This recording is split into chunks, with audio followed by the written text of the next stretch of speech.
사이비 종교에 빠진 사람과 흡연자는 유사한 점이 있습니다. 이 부분을 알아보기 위해서는 심리학 이론인 인지부조화의 이해가 필요합니다. 인지부조화는 어리석은 선택을 하고 난 후에 어떻게든 그 선택을 불가피한 것이라고 믿으며 애쓰며 명백한 판단 착오였어도 끝까지 자신이 옳았다고 합리화하는 것입니다. 미국의 심리학자인 레온 페스팅거는 1950년대 초에 참으로 이상한 신문기사를 보게 됩니다. 당시 미국의 어느 마을에서 한 사이비 종교 교주가 주장하기를 자신이 신으로부터 계시를 받았는데 조만간 큰 홍수가 닥칠 것이며 오로지 자신을 믿고 따르는 신도들만 비행 접시로 구출될 것이라고 했습니다. 이를 믿은 사람들은 전 재산을 이 교주에게 맡기고 철야 기도에 들어갔습니다.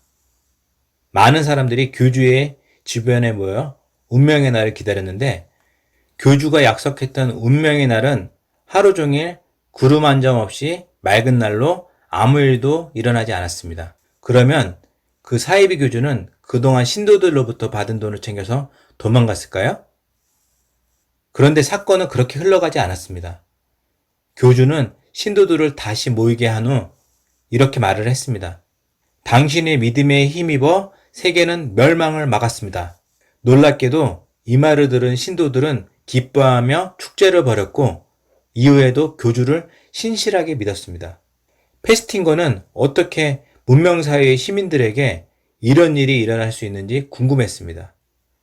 누가 봐도 교주가 사기꾼이라는 것을 알 수 있는 상황에서 어떻게 한 명도 아니고 여러 사람들이 정반대로 생각할 수 있을까?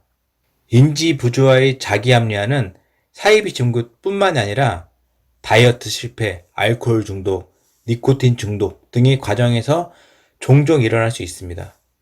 맛있게 먹으면 제로 칼로리, 기분 좋게 마시는 술은 약이다, 담배 끊는 사람과는 상종을 말라 등으로 자기 합리화를 하면서 마음의 불편함을 제거하고 자신의 입장을 정당화합니다.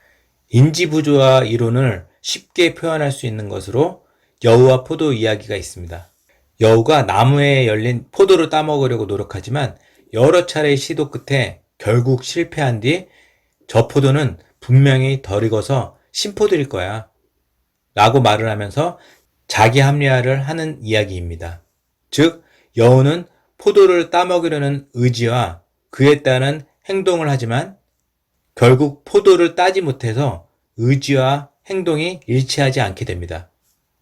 그 때문에 여우는 인지부조화가 생기게 되고 그것을 해결하기 위해 포도를 따는 행동 대신 어차피 덜 익은 신포도라서 안 먹을 거야 라고 포도를 먹으려는 의지를 바꿈으로써 인지부조화를 해소합니다. 어떤 식으로든 흡연의 자책감이나 죄책감에서 벗어나기 위해서 자신이 한 행위를 정당화하려는 흡연자는 자신의 인지부조화를 줄이기 위해 다음과 같이 자기의 합리화를 합니다. 스트레스 해소에 담배가 필요해.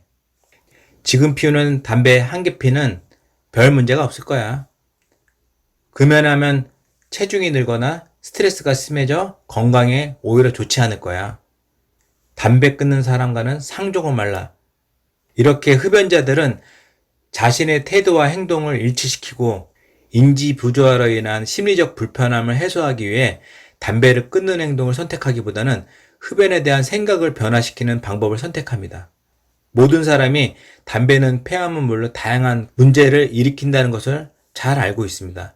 그러나 금연이 힘든 이유는 흡연을 자기 합리화하는 생각 때문입니다.